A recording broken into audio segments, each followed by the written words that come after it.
Welcome everybody to this 6th PCB-Investigator Physics tutorial. In this video I want to introduce you to the latest developments of PCB-Investigator Physics, which are available with the version V10. There are a lot of new things and possibilities available. Mainly you are now able to run transient simulations with different operating states. That means you can clearly define currents and power dissipations for certain time periods and find out how the PCB heats up or cools down with the time. Application examples could be a body controller where the car's seat heating and the rear window heating are running partly in parallel but have different switch on and off times. With transient simulations you will find out exactly how hot the board would be after how many seconds. And if running both heatings at the same time for, let's say, 30 seconds, will cause the PCB to reach the maximum temperature or not. In this tutorial, I will show you how to enter those operating states and time parameters with a quite simple example. A board with 9 LEDs in total, where 3 LEDs hanging on each of the 3 channels. So now let's open this design. So it is a 2-layer board, and as you can see here we have one connector where the power supply is, and then we have 9 LEDs. Each 3 of those belong to one channel which is controlled by this U1.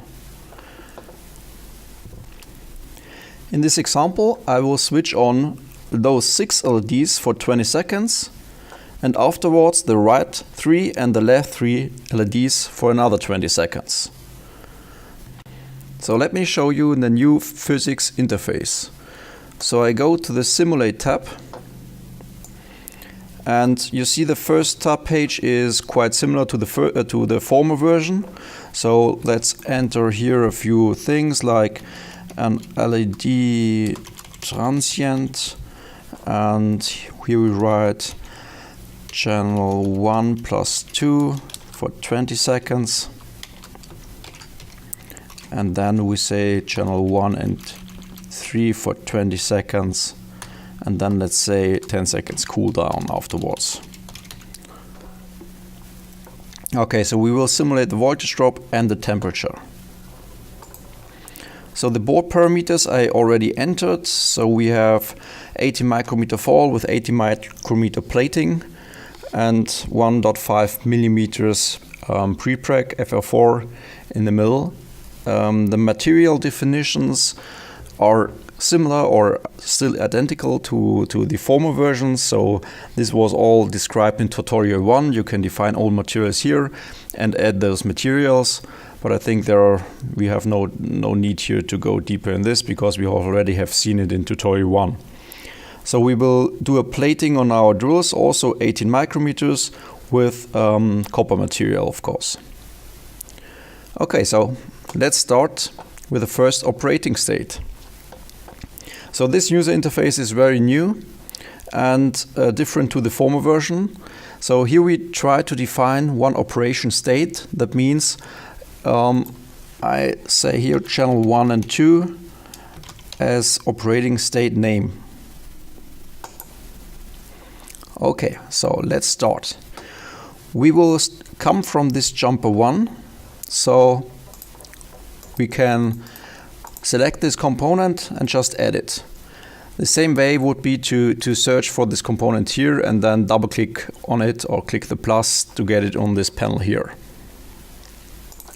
But now we try to find our current path, and therefore we will go.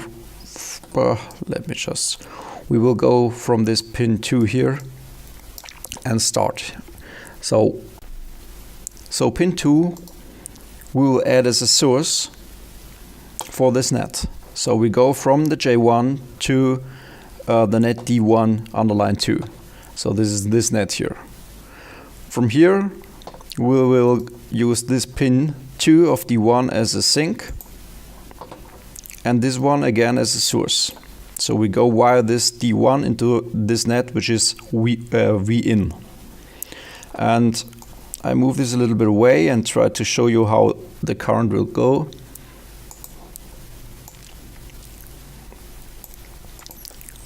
So the current path is that it's going here and then via these R4, R2 and R1 to the DPAX, and via the DPAX it's going through each of the 3 LEDs. And all this is controlled by the U1. I won't simulate the low currents which are controlling the LEDs. I just want to simulate the high or the real current path which is used for the LEDs.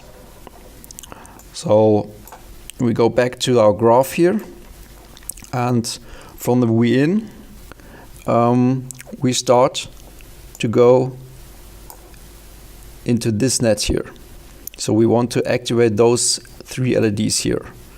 So we go to the R1 up, and from the R1 we go to the net of the Q1, go into the Q1, and now we go out here. This is the net C3, and then we are already at the first diode, so it's a diode 2. This list is always updated according to the selected element here. So if I select this R1, I get the nets which are available for this component. If I select the net, I will get all the components which are connected to this net. So it's quite easy to go one after the other.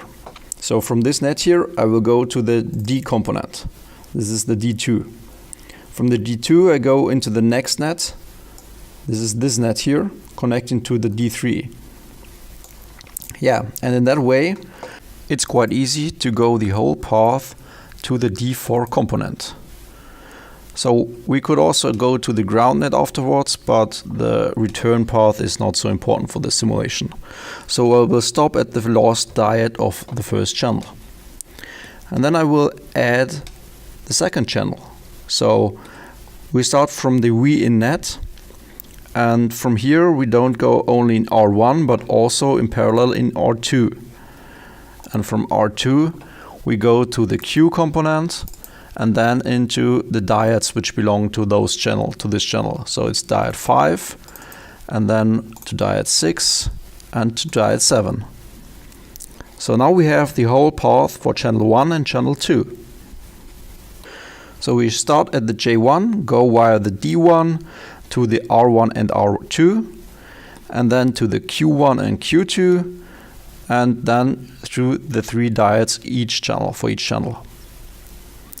So now we add the currents and the power dissipations to those components and nets. So that is also quite easy. So for the diodes, I just make a multi-selection by pressing the control button. I know that they have round about 0.3 watt power dissipation. So you see now it's an active component. Also new is that you could add a fixed temperature. This can be, for example, if you have a housing connection, you can add a kind of dummy component and put this dummy component to the fixed temperature of, let's say, 60 degrees. So if your housing has a lot of cooling mechanisms, for example, or has a water cooling and can have these fixed temperature on the board. But we just add active component with 0.3 watts. The Q components have in this example around about 1.2 watts. And the R's, it's 1 ohm. They have around about 0.1. Okay, then I will add the currents. So I will add the currents for those. Let's take all of them. So I have them selected now. You see here the pin and the amperes and the net, and I will activate all of them. And also the sources, I activate all of them and just give them the milliamperes, 350 milliamperes. So you now see that 350 milliamperes coming from Q1 going to the first LED. And it's green because in the net the sources and the sinks have the same amount of amperes. So here I add twice, so 700 milliamperes, and here we have again the 350 each, and those 700 are also coming here, so I activate them and set them to 700. So this is the whole operating state for channel 1 and 2. So we added the amperes and we added the power dissipation for the components which cause a warming on the board. So now we save the setting, and now I want to define a second operating state, and this is based on this one. So I will just duplicate it and call this new operating state channel 1 plus 3. So, and now yes, I will change this. So I delete the second channel just by pressing the delete button. I remove the second channel, and now I add the third channel. The third channel is going via the R4, and from the R4 again to the Q3, and then into the diode 9, the diode 10, and the diode 11. So now I will add the currents again. So I activate all of them and define them as 350. Then I also add the power dissipation of the diodes, also with 0.3 watt, and my Q component, the DPAC with 1.2 watt, and the R4 with 0.1 watt. Yes, here this is still auto. Auto means it's a voltage source, but I set it explicitly to the 350 milliamperes. So voltage source, current source, this is still as in tutorial 1. So you have the possibility to set a source to auto source, which is a voltage source and can deliver each amount of current. This produces, or this enters into the net as much current as you have sinks at the end. But I will really define it so that's more clear, I think. So this is the channel 1 plus 3. So we define it, the whole path, and we end at the last diode. So fine, we save the setting and now go to the new chronology tab. So here we have the possibility to do a static simulation. Static simulation is the old simulation type which we had in the former version of physics. So this is the not time depending state where the end state, let's say, the maximum temperature it will reach after whatever time. So you don't know if it needs 100 seconds or 1000 seconds, but if it runs continuously, at the end you will have the simulation result, the temperature, which is given you by the static simulation. So this is as it is, or as it was existing before. But now the new one is transient simulation. And here I just put onto my timeline the channel 1 and 2. And as I said, I extend it to 20 seconds from 0 to 20. Then I add channel 1 plus 3. So this one I will add another 20 seconds from 20 to 40. And my simulation should end at 50 seconds. So that means the last 10 seconds I simulate the cool down. So these points are the simulation points in time where you will get a result at the end, where you can look at it. So you can see the temperature at each of these simulation points here. And it is assumed to warm up here, and it is assumed to warm up here too, because operation states are on. And here nothing is on or active, so we assume that it is cooling down. So this is just indicating a little bit how the temperature probably will raise or cool down. And the amount of simulation points can be changed by these increase factors, so you can add more of them or less, and define where the first simulation point should start. But in general, 10% and 1.3 is a quite good setting. The more points, of course, you have, the better the result is. But also, it needs much more time because you have more simulation loops to run. So, but I will end at 50 seconds and have channel 1 plus 2 active for the first 20 seconds, and then followed by channel 1 and 3 for another 20 seconds, and then 10 seconds cool down. So this is my scenario here. Then we go to the components tab. This one was already existing in the former version of physics. A slight difference now is that you don't enter the power dissipations, the watt, here, because we already entered it for the operation states or in each single operation state. So in the components tab, you just see the components which are considered in the simulation, and those components I cannot deactivate because they are powered at one of the active operation states, so it's not possible to remove them from the simulation. They are mandatory. You still see the height, and you can still add a heatsink like we have shown in one of the other tutorials. And also the material can be defined here. But then we will also add all the other components, only the fiducials, which are dummy components, I don't consider in the simulation. But the rest I put here too. So I can add it or remove it. When I remove them, the result will get more incorrect, because then this component is not considered in the simulation and therefore is not taking heat out of the PCB. You have a small description here when you press the question mark. So you see that all components must have a height larger 0.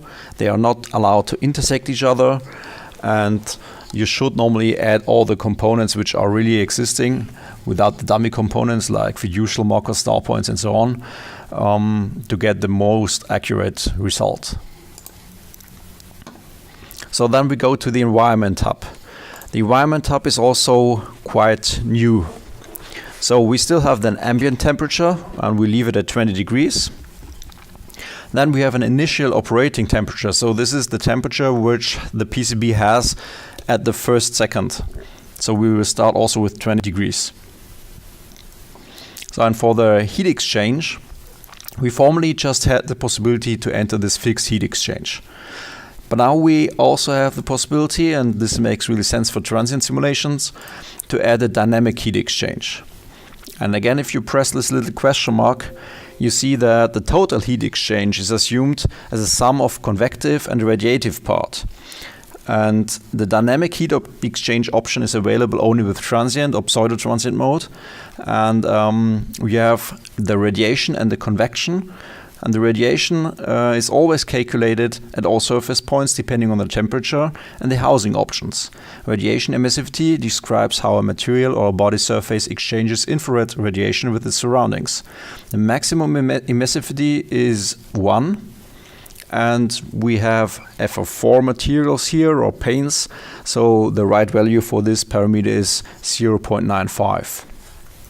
So this is already entered.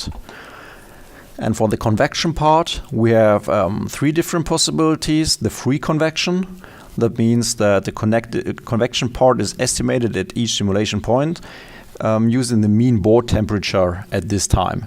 So also the orientation, the housing options are considered here. The other possibility would be if you have an airspeed, so a ventilated plate.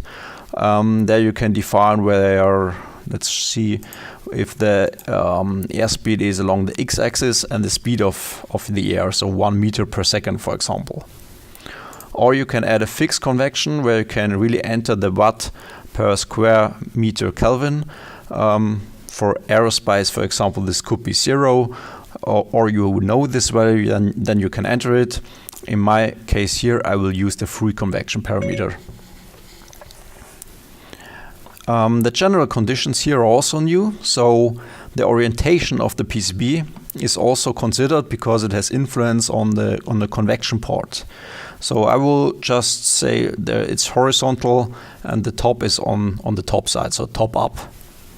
We have no housing, so we leave this as you see here.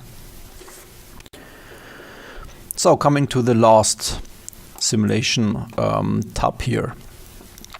So this is also quite similar as it was in former versions. What is new is that you have the possibility to run the simulation on the graphic processor. So I have a GeForce GTX 1080 Ti with 11 GB RAM. So this is a quite good graphic card. And in my computer here, when I'm doing the simulation on the GPU, so it must be an NVIDIA GPU, then the simulation is around about 10 times faster than as I would do it on the CPU. So this is really very powerful. So if you have an NVIDIA graphic card, you are able to run the simulation really quickly. So we see some estimations for the RAM, but everything is okay here. So let's start with this transient simulation.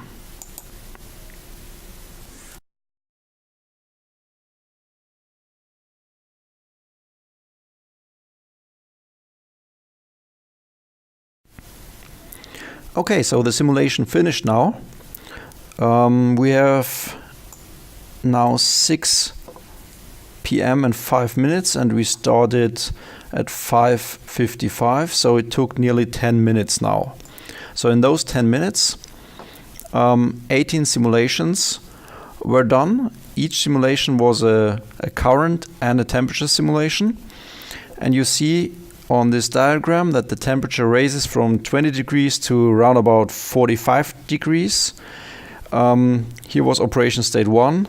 This is operation state 2, so channel 1 plus 2, and here channel 1 plus 3.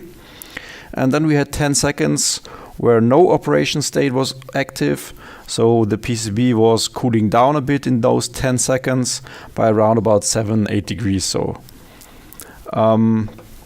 where we have a lot of details in this list. For example, at each simulation point, we see the heat transfer, which was calculated to this time.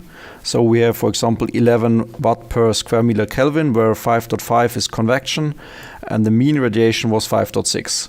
So you always have here an idea about how the heat exchange was at that time. Also, you see that here was no operation state active, and a few minutes before, probably, let's see, for example, here, the active operation state was channel 1 plus 3. So you have all this information here in this list, and it is always also stored in the simulation directory as a log file. Okay, but now go further and check the result. So the result window looks pretty much the same as it was in the old version. You have the project LED transient, and now I have different simulation results. So for each of these 18 simulation points, and I see channel 1 plus 2 was active, then channel 1 plus 3 active, and then no operating state. So we will start at the beginning. So after 1.57 seconds, probably there was not so much heating. So you see those 6 LEDs were on, and it was already a little bit warming. But now let's go to 14 seconds, let's say, and load the result. So here we see we have already around about 30 degrees, so 37.5 degrees here. You see the warming in those 2 channels, or these 6 LEDs. Then beginning at 20 seconds, the second operation state was active. So 1 was still active, 2 not anymore, and 3 was going to be active too. So let's go to 29 seconds, for example, and look here. So here you see this becomes warmer and warmer. This already cools down a bit. So we should have here 31 degrees still, and here this one is going up and has already 27 degrees. So let's check at 40 seconds. So this is probably the hottest point here. So here we have the 43 degrees, This one is already cooled down to 29 degrees, and this one has 35 degrees. So it's growing, and this one is already very hot. Afterwards, after the 40 seconds, the operation state was switched off, so there was no power dissipation, no current. And if I look at 50 seconds, we'll see that there was a little bit cool down now. So we have 38 degrees, so already cooled down by, I can't remember, 7-8 degrees or something. So the board is already cooling down. So we see exactly at each of those simulation times how the temperature was going, and not only the temperature, of course. So if I go to 40 seconds again, we also see the currents. So when I go to see here the current density data, yes, we see exactly how the current was going, that channel 3 and channel 1 was active. And we also have the possibility to see the current flow with those arrows here. And we can also animate those arrows. So you see exactly that. Let me move this a little bit away. Yeah, the current was coming here from the J1, going via D component, going down. And here it was on the other layer probably. Yeah. Going to channel 3 and channel 1, while the component, probably the R component, yes, here, going into this net, going via the Q to the LED, and from the LED via one LED to the other LED to the end. And then we stopped, it didn't go into ground in this simulation.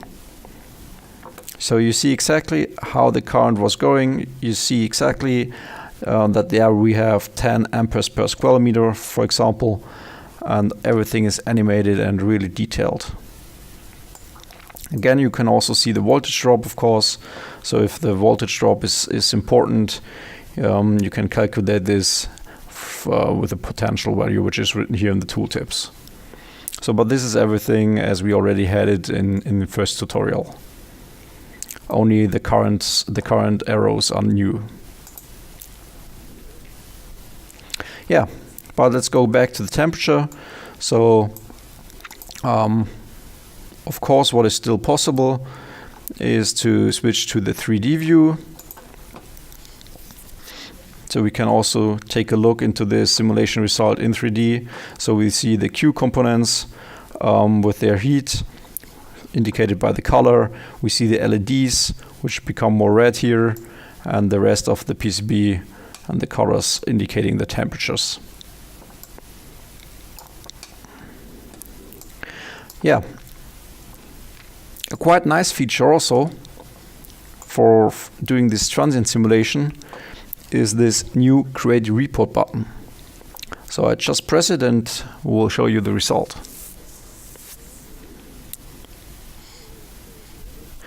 So this report is generated for the whole project, including all the 18 simulation times.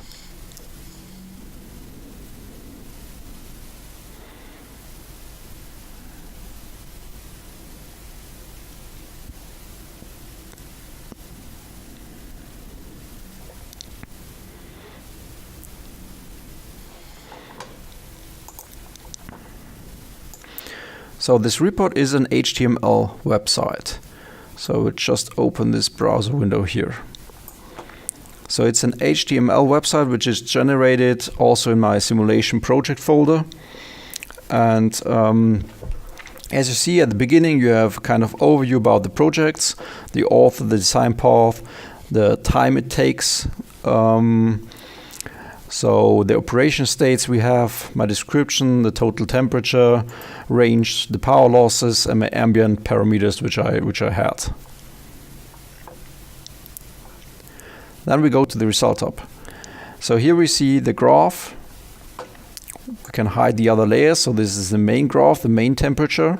You see indicated by the background color that we have operation state with channel 1 and 2 till 20 seconds. Then the blue one is channel 1 plus 3 to 40 seconds. And the last 10 seconds we had the cool down. You can activate this button and get the result for each of those layers. The last one is the component button, which we don't have because there was no component on the bottom side. Yeah, and you see also for the different operation states, you see all the components and the power losses and so on, which were used in this simulation. So you have an overview about what is active in each operation state. Yeah, and then let's go to the animated heat map. So here we see exactly how the temperature changes with the time. So we have this animation, and you see the different simulation times. So we have 18 steps here.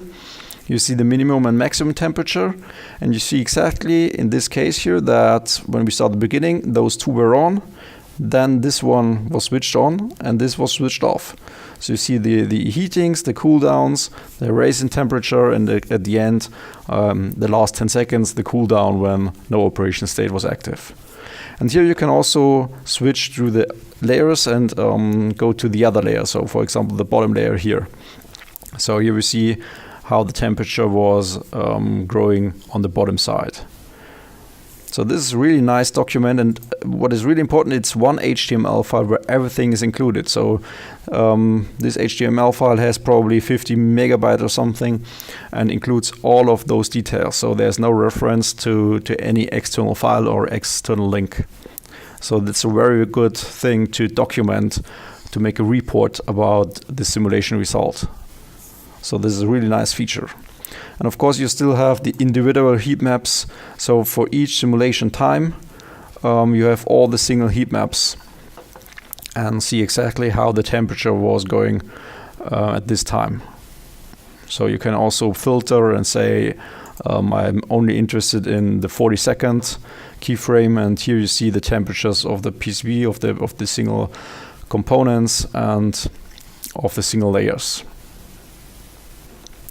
So that's a really nice report, giving all the information which you find out from this simulation.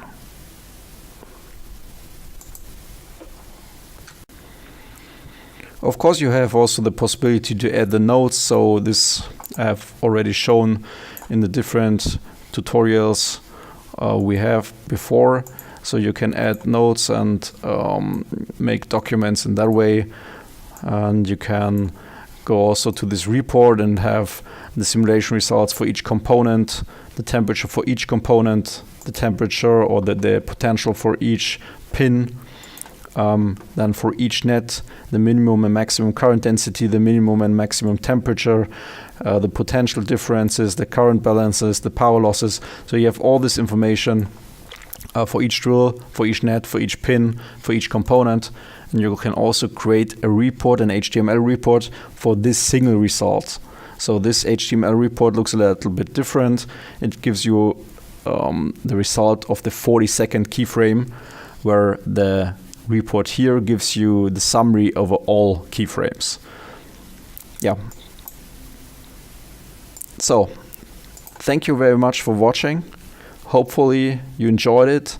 And for sure there will be a few more tutorials the next time, because there are a lot of other things I want to show you. So thank you and have a nice time.